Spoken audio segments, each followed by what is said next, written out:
peux en citer deux. Un qui avalait une fourchette. Ouais, Pourquoi il avalait une fourchette? C'était des paris.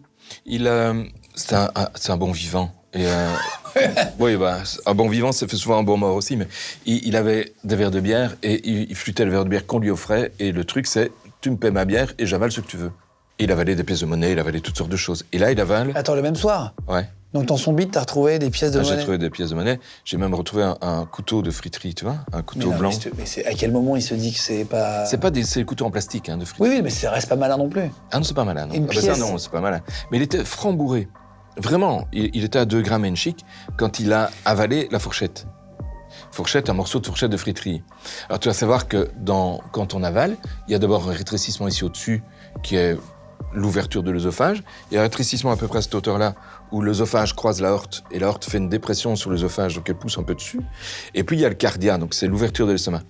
Et la fourchette, elle passe évidemment le premier obstacle, elle reste calée à hauteur de l'aorte, elle cale.